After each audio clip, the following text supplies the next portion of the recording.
Assalamualaikum warahmatullahi wabarakatuh. Waalaikumsalam Waalaikumsalam warahmatullahi warahmatullahi wabarakatuh. wabarakatuh.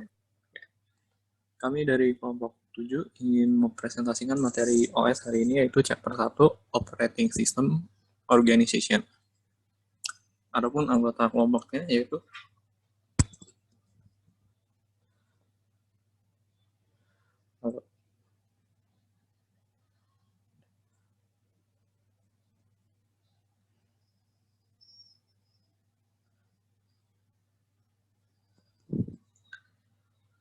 jadi anggota kelompoknya itu yang pertama ada Dewi Sugianti, kemudian yang kedua ada Muhammad Anindya Putra Batita, kemudian yang ketiga ada Tusanisa Paskalin, dan yang keempat ada Sal. Langsung aja masuk ke materi yang pertama.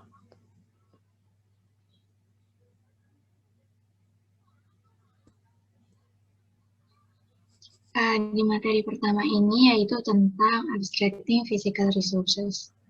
Next nih. Nah, operating system itu dapat mengimplementasikan sistem call di gambar berikut ini sebagai library. Jadi setiap aplikasi itu punya library-nya sendiri sesuai sama kebutuhannya masing-masing. Nah, aplikasi itu juga dapat berinteraksi langsung sama hardware resource. Itu untuk mencapai kinerja yang diharapkan. Next nih.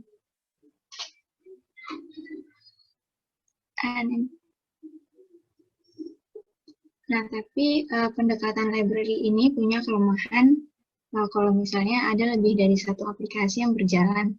Jadi, aplikasi-aplikasi aturannya itu aplikasi harus secara berkala melepas prosesor agar aplikasi lain dapat berjalan. Namun hal tersebut bisa berjalan kalau semua aplikasinya saling percaya dan nggak ada bug.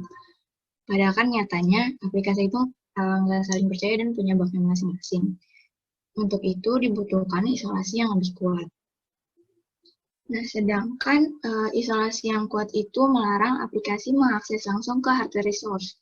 Untuk itu dibutuhkan yang namanya abstraksi resources.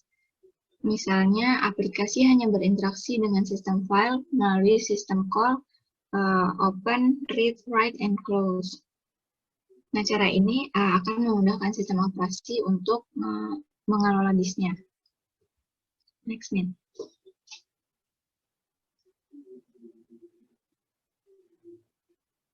Selanjutnya masuk ke user mode, kernel mode, and system calls.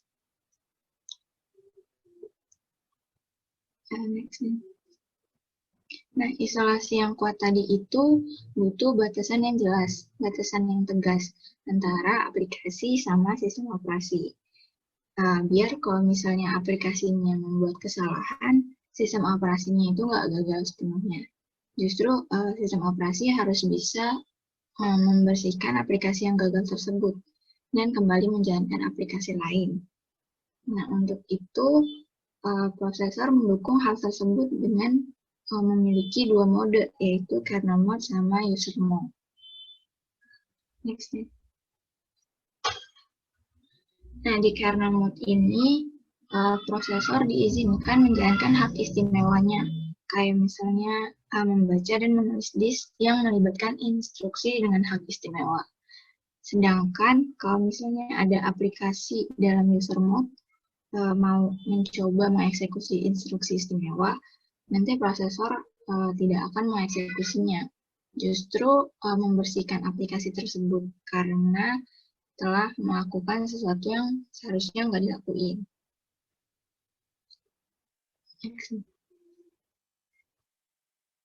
Nah, prosesor menyediakan instruksi untuk mengalihkan dari kernel mode ke user mode. Misalnya kalau di x86 itu dengan instruksi in. Nah, nanti setelah prosesor beralih ke kernel mode, kernel akan memvalidasi argumen sistem call untuk kemudian menolak atau menjalankan operasi yang diminta.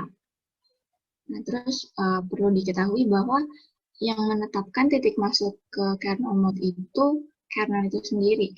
Karena kalau misalnya aplikasi yang melakukannya, aplikasi yang berbahaya nanti dapat memasuki kernel saat validasi argumen. Kemudian dilanjut ke bagian ketiga. Terima kasih. Terima kasih Dewi. Yang ketiga ada kernel organization. Lanjut, Nin. Seluruh sistem operasi berada di kernel, sehingga implementasi dari semua sistem call ini dijalankan di mode kernel, sehingga organisasi ini disebut dengan kernel monolitik. Dalam kernel organization ini, seluruh sistem operasi berjalan dengan hak istimewa perangkat keras penuh. Kernel organization ini nyaman karena perancang sistem operasi tidak harus memutuskan yang mana bagian dari sistem operasi tidak memerlukan hak istimewa perangkat keras penuh. Selain itu, mudah juga agar bagian berbeda dari sistem operasi dapat bekerja sama. Misalnya, sistem operasi sistem mungkin memiliki buffer cache yang dapat digunakan bersama sistem file dan file sistem memori virtual. Nah, kelemahannya itu antar muka antara berbeda bagian ini tuh seringkali rumit, karena itu banyak banget pengembang sistem operasi membuat kesalahan, dan jika kernel itu gagal, komputer berhenti bekerja, dan dengan demikian semua aplikasi juga jadinya gagal. Gitu. Untuk mengurangi resiko pada kernel, perancang sistem operasi dapat meminimalkan file jumlah kode sistem operasi yang berjalan dalam mode kernel dan menjalankan sebagian sistem operasi dalam mode pengguna. Dan kernel organization ini disebut dengan kernel mikro atau mikrokernel. Lanjut.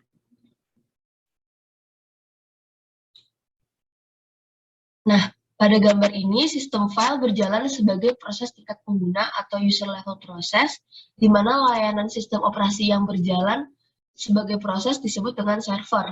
Untuk memungkinkan aplikasi berinteraksi dengan file server, kernel menyediakan mekanisme komunikasi antar proses untuk mengirim pesan dari satu proses mode ke proses lainnya.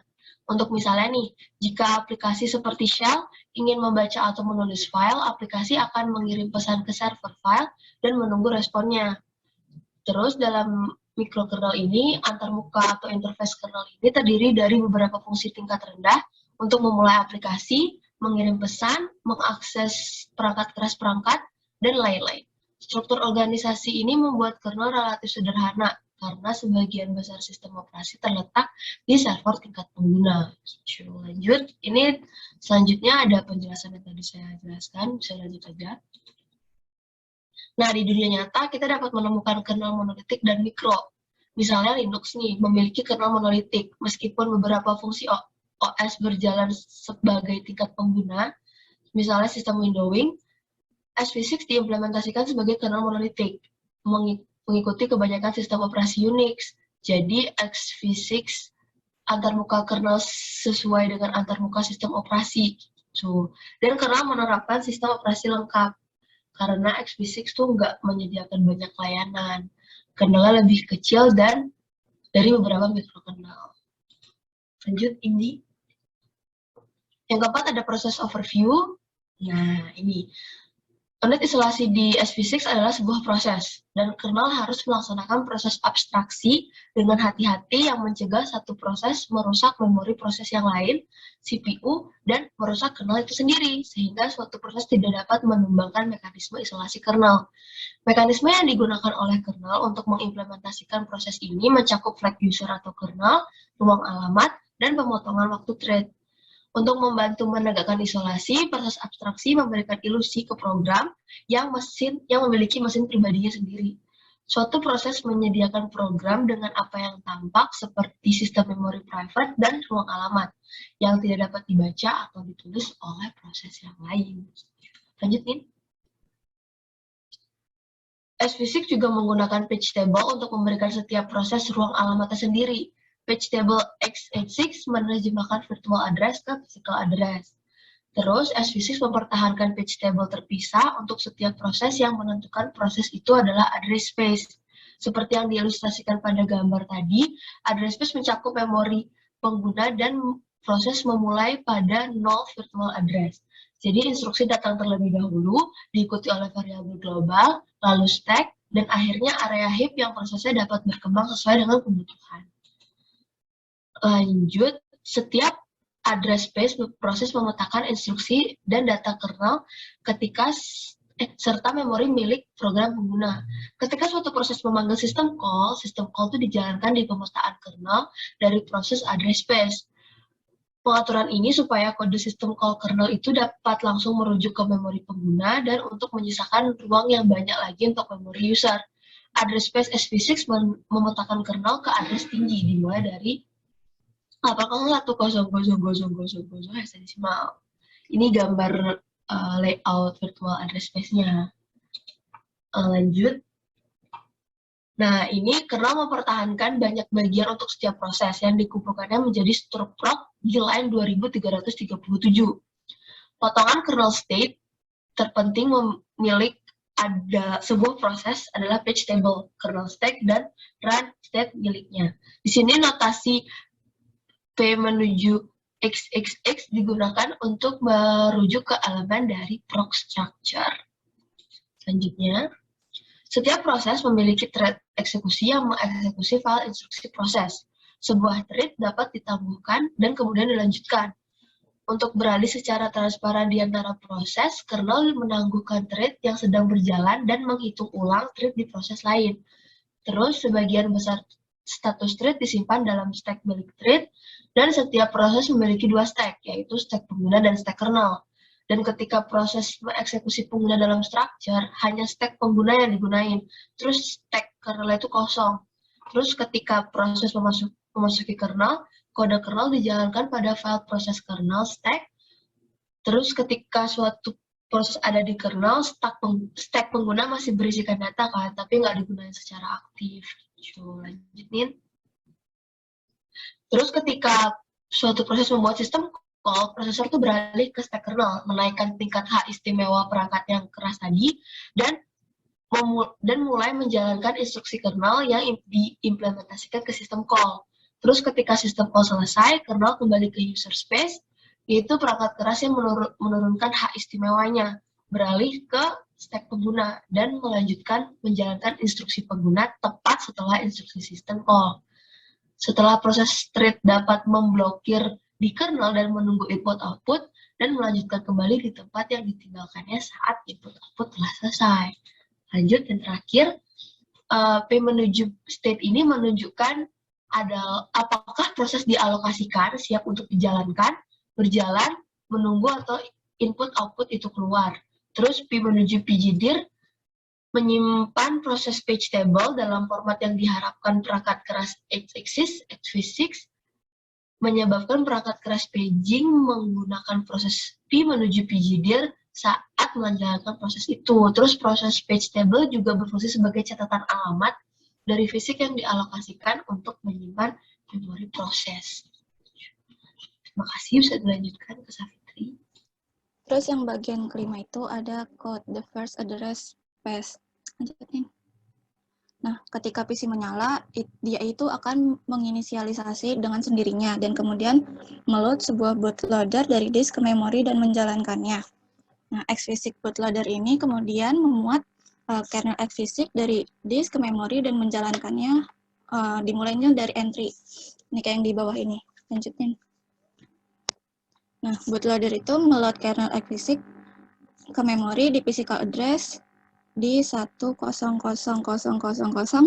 hexadesimal. Nah, alasan kenapa dia tidak load kernel di 8010000 hexadesimal, di mana kernel diharapkan untuk menemukan instruksi dan datanya adalah mungkin nggak ada nih di physical memory di high address pada mesin kecil gitu. Dan alasan kenapa menempatkan kernel di 1000000 hexadesimal daripada di 0 adalah jarak address dari A0000 banding 1000000 hexadesimal itu berisi perangkat input-output. Nah, untuk memungkinkan sisa kernelnya berjalan, entry itu mengatur page table yang memetakan virtual address-nya mulai dari 8000000 hexadesimal atau yang disebut sebagai kernel base ke physical address-nya mulai dari 0. Kayak yang di bawah ini. Selanjutnya. Nah, page table itu didefinisikan di main.c, di mana entry 0 itu memetakan virtual address 0:40000 ke physical address 0:40000 heksadesimal. Pemetaan ini itu diperlukan selama entry sedang dijalankan pada low address, tapi pada akhirnya itu bakal dihapus. Lanjut. Nah, di entry 512 itu memetakan virtual address kernel base banding kernel base plus 4000000 heksadesimal ke physical address 0:40000. Entry ini itu akan digunakan oleh kernel setelah entry yang sebelumnya itu selesai. Nah, itu memetakan hack virtual address di mana kernel diharapkan untuk menemukan instruksinya dan data kalau physical memory di mana bootloader itu memuat mereka. Nah, pemetaan ini itu membatasi instruksi kernel dan data di 4 MB. Lanjut. Nah, kalau misalnya kembali ke entry, yaitu memuat physical address dari entry pgdir ke control register %CR3. Nilai CR3 ini itu harus physical address. Karena nggak mungkin nih si %CR3 ini menyimpan virtual address dari entry pgdir karena pegging hardware-nya itu sampai saat ini nggak tahu bagaimana cara menerjemahkan virtual address. Nah, simbol entry pgdir ini mengacu ke sebuah address di high memory dan makro p2p_w0 menggunakan kernel base dengan tujuan mencari physical address. Nah, untuk mengizinkan pegging hardware, si xphysics ini itu mengatur flag cr0_pg di control register %cr0 yang di bawah. Lanjut. Nah, sekarang itu entry perlu dipindahkan nih ke kode si kernel dan menjalankannya di high memory. Pertama itu buat stack pointer atau %esp, point ke memori untuk digunakan sebagai stack. Kayak yang codingan di bawah ini. Terus kemudian semua simbol itu yang memiliki high address termasuk stack. Jadi stack masih akan valid bahkan ketika low mapping dihapuskan. Akhirnya entry itu melompat ke main yang dimana juga high address. Lanjutnya. Nah, kemudian yang ke-6 itu ada code creating the first process. Lanjut. Nah, setelah main menginisialisasi beberapa perangkat dan subsistem, ia akan membuat first process dengan memanggil user init. Nah, tindakan pertama user init itu adalah call allocproc, kayak di bawah ini. Nah, tugas dari allocproc ini adalah mengalokasikan sebuah slot atau struct proc di table proses dan menginisialisasi bagian-bagian dari status proses yang diperlukan agar kernel thread-nya bisa menjalankan. Nah, allocproc ini memindai proc table untuk slot dengan status unused. Tuh. Lanjut. Nah, ketika menemukan unused slot, si allocproc ini menyetel status ke embryo dengan menandainya sebagai used dan memberikan proses sebagai unique bit. Nah, selanjutnya ia mencoba untuk mengalokasikan kernel stack untuk kernel thread proses. Jika memori alokasi kegagalan, jadi dia nggak menemukan slot yang unused, maka allproc-nya itu bakal mengubah lagi ke unused dengan mengembalikan 0 sebagai sinyal kegagalan. Makanya di sini di baris 2485 itu dia return 0 gitu, sebagai tanda kegagalannya dia. Lanjut. Nah, allproc itu menyiapkan proses baru dengan kernel stack yang disiapkan khusus dan set of kernel register yang menyebabkan return ke user space ketika pertama kali dijalankan. Allocproc itu memerlukan bagian dari pekerjaan ini dengan mengatur nilai perhitungan program kembali yang akan menyebabkan kernel thread proses baru untuk menjalankan pertama kali di fork-thread dan kemudian di trap-thread. Nah, kernel thread ini akan mulai menjalankan dengan register contents yang disalin dari P menuju konteks dan pengaturan P menuju konteks menuju EIP ke fork-thread dan menyebabkan kernel thread menjalankannya di awal fork-thread. Lanjut. Nah, ya lanjut. Fungsi ini akan kembali ke address manapun yang ada di bagian bawah stack. Konteks switch code itu mengatur stack pointer ke poin tepat di akhir P menuju konteks tadi. Nah, allocproc menempatkan P menuju konteks di stack itu dan meletakkan pointer di trap thread di atas itu di mana fork thread akan kembali. Nah, traplet mengembalikan user register dari nilai yang disimpan di bagian atas kernel stack dan melompat ke dalam proses. Lanjut. Nah, setiap kali kontrol transfer ke kernel saat proses sedang berjalan, hardware dan explicit trapcode itu trapcode entry menyimpan user register pada proses kernel stack. Nah, user init ini menulis nilai di bagian stack di bagian atas stack baru yang terlihat seperti yang ada di sana jika proses telah masuk kernel via interrupt. Sehingga kode itu bisa untuk returning dari kernel kembali ke proses user code yang akan berfungsi. Lanjut. Nah, proses pertama itu akan menjalankan program kecil. Adanya tuh di initcode.s. Proses ini akan membutuhkan physical memory untuk menyimpan program. Nah, program juga perlu disalin ke memori tersebut. Dan proses itu perlu sebuah page table untuk memetakan user space address ke memori tersebut. Lanjut. Nah, dari awal itu, memori proses pertama user space adalah bentuk compile dari initcode.s. Sebagai bagian dari proses pembuatan kernel, tautan menyebutkan biner di kernel dan mendefinisikan dua simbol spesial, yaitu binary initcode start dan binary initcode size yang menunjukkan lokasi dan ukuran biner. Nah, user init ini tuh menyalin biner tersebut ke dalam proses baru memori dengan memanggil init UVM yang mengalokasikan satu page dari physical memory, memetakan virtual address ke 0 ke memori dan menyalin biner ke page tersebut. Lanjut.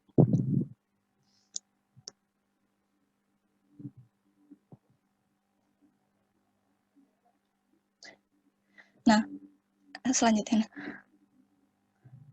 Kemudian user init ini mengatur trap frame dengan status user mode awal, register %cs berisi pemilihan segmen untuk segmen _upload yang berjalan pada privilege level DPL_user, yaitu user mode. Ini tuh user mode, bukan kernel mode. Dan juga %ds, %is, dan %ss menggunakan segmen _udata dengan privilege DPL_user. Nah, %iflex ini atau yang disebut fl_if diset untuk mengizinkan interupsi hardware. Lanjut.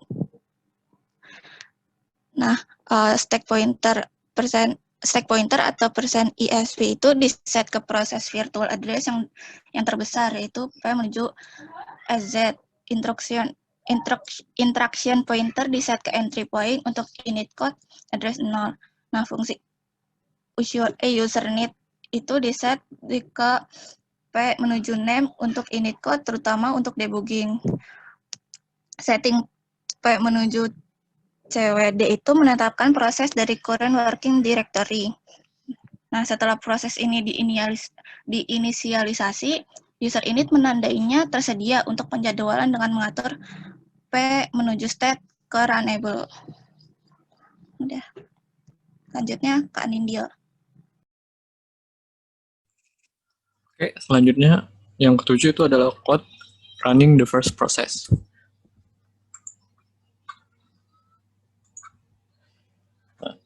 Jadi, kita akan menjalankan proses pertama. Nah, tadi setelah dipersiapkan semua, proses step pertama pun siap untuk dijalankan. Setelah main memanggil user init, MP main pun memanggil scheduler untuk memulai proses pada line 1257 berikut. Lalu, scheduler pada line 5758 mencari sebuah proses dengan P menuju state untuk diatur menjadi runnable, yaitu state di mana proses siap untuk dijalankan. Nah, proses yang dicari tersebut hanya ada satu, yaitu init proc. Kemudian, setelah variabel proc per CPU diatur, sampai proses itu ditemukan, selanjutnya proses memanggil switch UVM untuk memberitahu hardware untuk mulai menggunakan page table milik proses sasaran pada line 1879 berikut. Nah, kita dapat mengganti page table saat mengeksekusi dalam kernel karena stub KVM mengakibatkan semua proses pada page tables memiliki pemetaan yang identik untuk kode kernel dan datanya. Nah, switch UVM juga mempersiapkan sebuah task state segment SEG_TSS yang menginstruksikan hardware untuk menjalankan sistem calls dan menginstruksi proses milik kernel stack. Kemudian yang bagian kedua, sekarang scheduler mengatur P menuju state menjadi running untuk memanggil switch pada line 3508 untuk melakukan peralihan atau switch konteks ke thread kernel milik proses sasaran. Nah, pertama, switch itu menyimpan current registers. Scheduler memberitahu switch untuk menyimpan current hardware registers di dalam penyimpanan per CPU, yaitu kodenya CPU menuju scheduler. Kemudian switch memuat atau mengeload registers dari kernel thread sasaran. Kodenya P menuju konteks yang telah disimpan ke dalam hardware register x86 bersamaan dengan stack pointer dan instruction pointer. Nah, instruksi terakhir pada line 3077 mengeluarkan atau pop %EIP milik proses sasaran keluar dari stack, mengakhiri peralihan switch konteks. Nah, terus sekarang itu prosesor sedang berjalan pada stack kernel dari proses P. Kemudian pada bagian yang ketiga, sebelumnya itu allocproc sudah mengatur P menuju konteks menuju EIP milik initproc ke fork red, sehingga red pun memulai untuk mengeksekusi fork red pada line 5012 ini. Nah, pada invocation atau seruan pertama, fork red pada line 2853 menjalankan inisialisasi fungsi-fungsi yang tidak bisa dijalankan dari main karena mereka harus dijalankan di konteks dari proses reguler dengan kernel stack miliknya sendiri. Lalu fork red itu kembali, terus allocproc mengatur bahwa word teratas pada stack setelah P menuju konteks yang dikeluarkan atau di pop akan di trap red, sehingga trap red pun mulai untuk mengeksekusi dengan %ESP diatur ke P menuju TF. Nah, trap red pada line 3324 menggunakan pop instruction untuk memulihkan register dari trap frame pada line 602 seperti yang switch lakukan dengan konteks kernel. Nah, ini si trap red pada line 3324 itu menggunakan pop instruction untuk memulihkan register dari trap frame pada line 602 seperti yang switch lakukan dengan konteks kernel, yaitu dengan pop_al memulihkan general registers, lalu instruksi pop_l memulihkan %GS, %FS, %ES, dan %DS. Nah, di sini @l itu melewatkan dua fields, yaitu trapno dan errcode. Lanjut, sekarang itu akhirnya instruksi iret pun mengeluarkan atau mempop %CS, %EIP, %flex, %ESP, dan %SS dari stack. Nah, isi dari trap frame itu juga sudah ditransfer ke CPU state sehingga prosesor menjalankan pada %EIP yang dispesifikan dalam trap frame. Nah, bagian yang akhir itu pada saat ini %EIP menyimpan 0 dan %ESP menyimpan 4096 bytes. Inilah virtual addresses dalam address space dari proses ini. Nah, paging hardware dari prosesor pun menerjemahkan virtual addresses tadi menjadi physical addresses. Sebelumnya, alloc UVM sudah mengatur page table dari proses sehingga virtual address 0 mengacu pada physical memory yang dialokasikan untuk proses ini. Nah, alloc UVM juga mengatur flag PTE_U yang memberitahu paging table untuk mengizinkan kode user untuk mengakses physical memory. Fakta bahwa user init pada line 5033 itu mengatur bit terendah dari %CS untuk menjalankan kode user dari proses di CPL sama dengan 3. Berarti bahwa kode user hanya bisa menggunakan pages dengan set PTE_U dan tidak bisa memodifikasi hardware register yang sensitif seperti %CS3. Jadi proses ini dibatasi hanya dengan menggunakan memorinya sendiri. Jadi ini dibatasi dengan nilai 3. Kemudian ada yang bagian ke-8 yaitu the first system call exec. Di sini langkah pertama dari itu dimulai dengan langkah pertama dari file init code Itu pada line 5409 untuk menginvoke syscall exec. Nah, exec ini menggantikan memori dan registers dari proses terkini dengan sebuah program yang baru. Tapi ia meninggalkan file descriptors, ID proses, dan proses parent tanpa perubahan apapun. File initcode.s pada line 8409 juga untuk memasukkan untuk memasukkan atau mempush 3 nilai pada stack, yaitu $rv, $init, dan $0 yang kemudian mengatur %ix ke sys_exec dan menjalankan integer t_syscall. Nah, di sini dia meminta kernel untuk menjalankan syscall exec. Jika semuanya berjalan dengan baik, exec tidak akan kembali, tapi ia akan mulai untuk menjalankan program yang dinamai oleh %init, yang mana adalah pointer ke string, garis miring init null terminated dari line 5422 sampai 5424.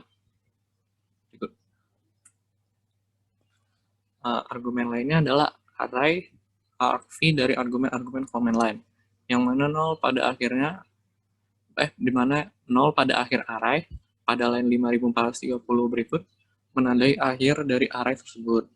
Nah, jika exec gagal dan melakukan pengembalian atau return, initcode melakukan pemanggilan loops ke syscall exit yang secara pasti tidak seharusnya kembali. Itu ada di line 5416 sampai 5840. Oke. Kode ini yang pada slide sebelumnya secara manual membuat sistem call pertama untuk terlihat seperti sistem call seperti biasanya. Lebih lengkapnya itu ada di chapter 3. Kemudian seperti sebelumnya, setup atau aturan ini menghindari special casing pada proses pertama. Nah, pada kasus ini sistem call pertama. Dan sebagai gantinya menggunakan ulang kode yang x86 harus sediakan untuk operasi standar. Pengimplementasian dari exec secara rinci akan dibahas di chapter 2. Sekarang proses initcode pada line 8400 selesai dilakukan dan proses akan menjalankan file init pada line 8500 sebagai gantinya. Berikut. Nah, yang terakhir itu ini pada line 8510 membuat sebuah console device file baru jika diperlukan dan kemudian membukanya sebagai file descriptors 0, 1, dan 2.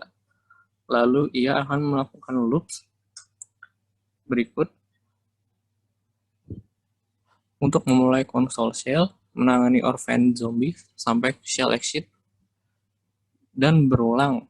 Dan akhirnya sistem pun telah selesai. Seperti itu. Kemudian kita masuk ke yang ke-9, yaitu real world. Jadi bagaimana dalam dunia nyata pengimplementasiannya. Nah, jadi kebanyakan sistem operasi itu sudah mengadopsi konsep proses yang sudah dijelaskan tadi, dan kebanyakan prosesnya itu mirip seperti milik x86.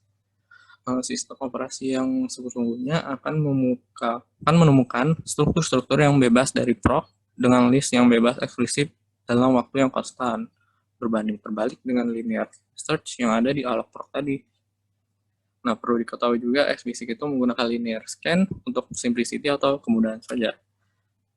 Terus, tata letak atau layout address space dari x86 memiliki cacat juga, yang mana ia tidak dapat menggunakan lebih dari 2 GB physical RAM.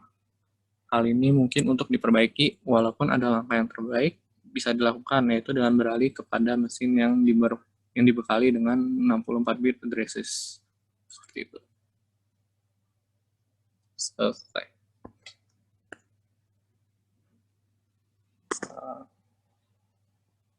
Apakah ada yang ingin bertanya?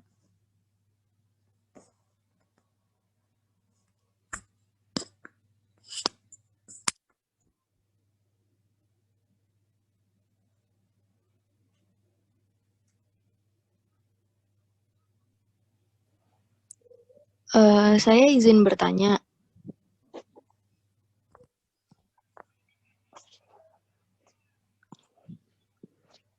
Oke. Halo, ya. Ya. Saya si Sally Patricia ingin bertanya. Tadi kan sekilas udah dipaparin ya mengenai kernel monolitik sama mikrokernel. Nah, itu kira-kira bedanya kernel monolitik sama mikrokernel itu apa ya?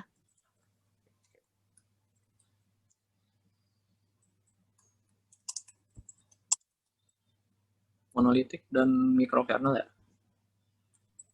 Iya.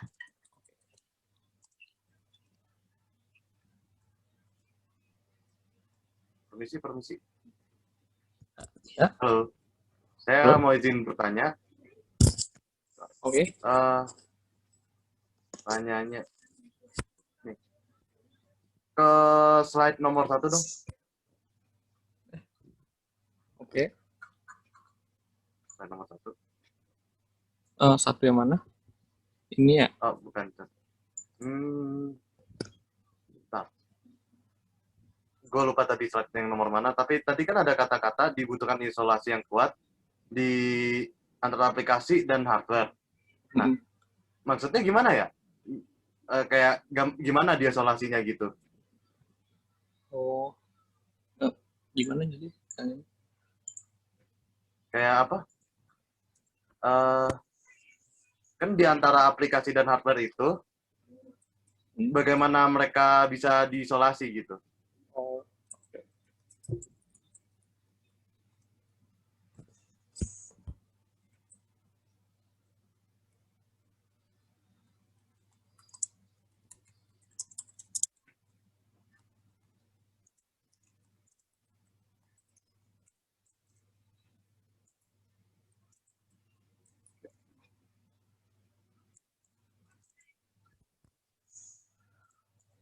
Ya, terima kasih.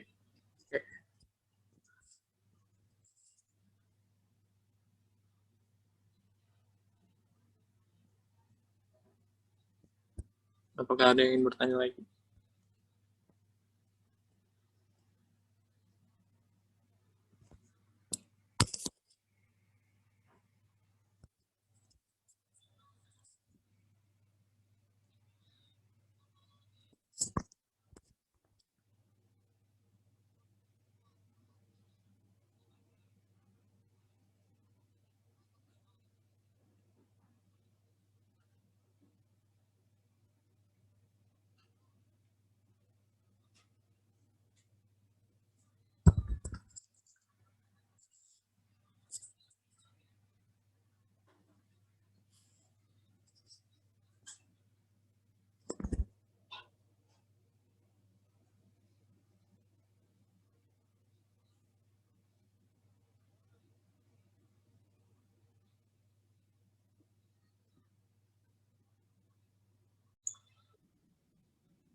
Halo, izin bertanya dong. Masuk suara masuk ya? Aman. Masuk. Oke. Ya, nama saya Rido. Oke. Tadi kan di bagian akhir yang dijelasin sama Anindyo ya, pas bagian real world, kan yang katanya kan x86 itu pakai yang namanya linear scan ya. Nah, tuh di poin kedua, dipakai linear scan kan, untuk simplicity ya kan.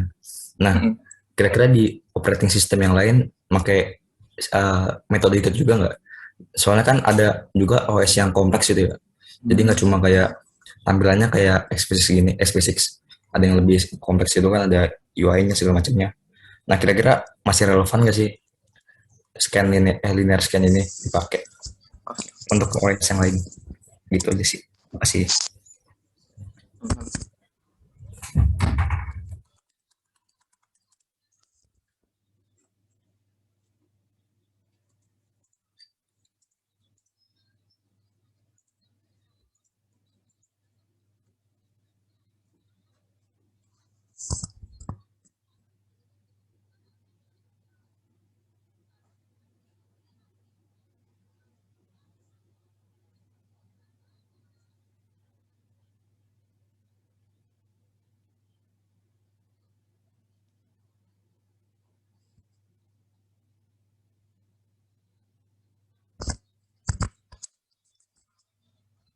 Siapa yang mau jawab dulu?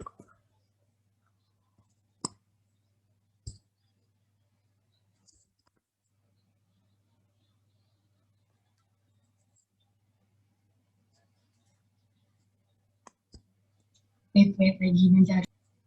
Oke.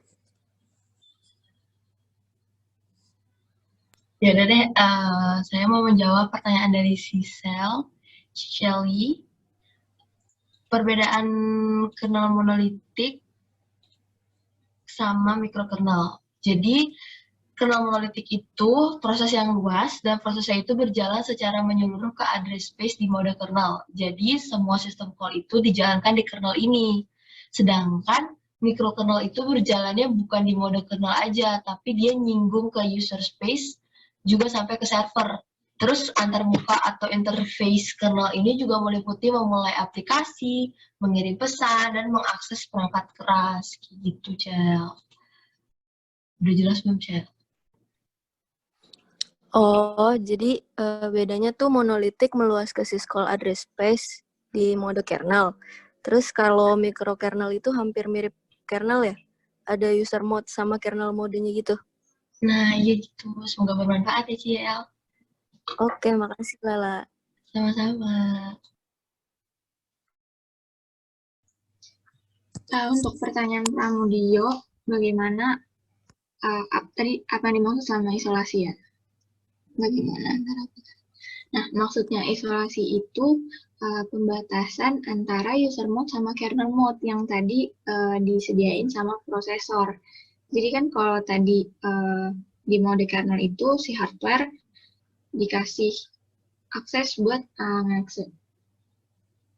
Ada yang namanya privilege instruction gitu, atau instruksi yang memiliki hak istimewa, kayak baca, tulis di disk.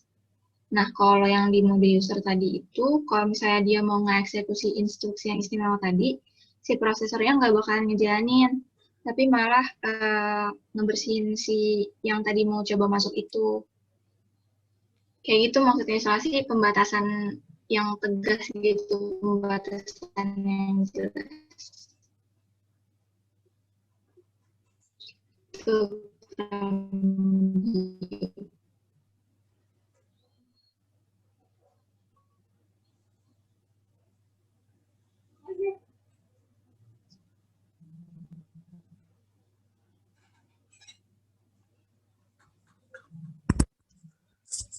Bagaimana Pramudio, ada tanggapan? Terima kasih sudah menjelaskan. Ya, berarti udah jelas ya?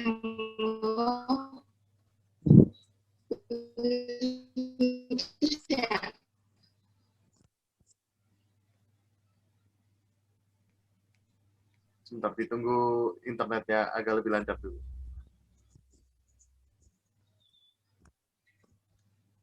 Terima kasih.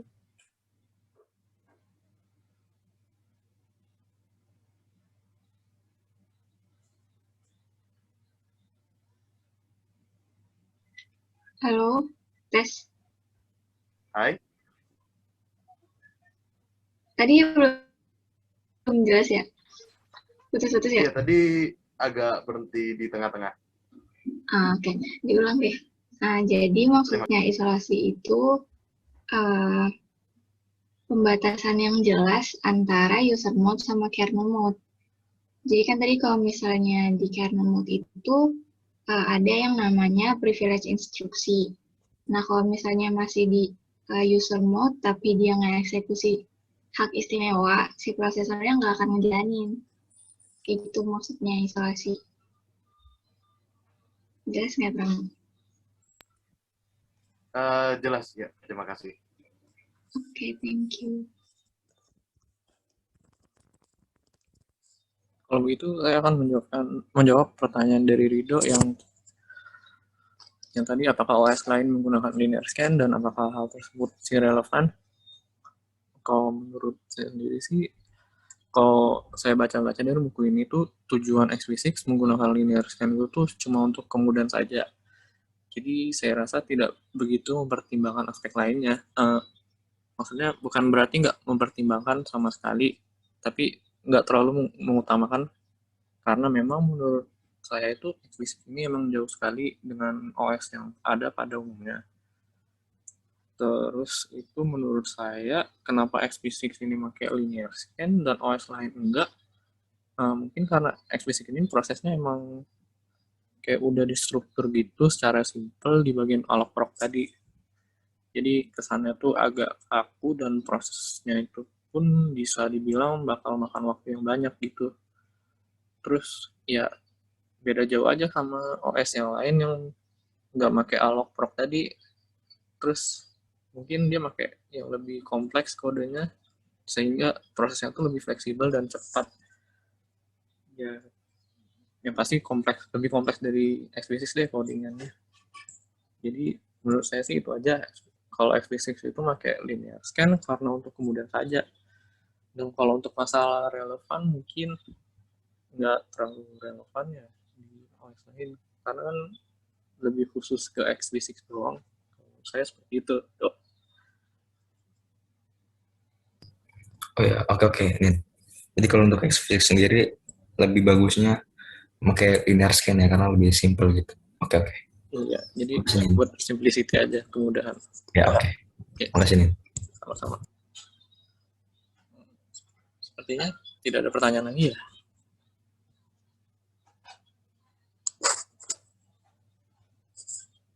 Oke. Mungkin bisa diakhiri saja.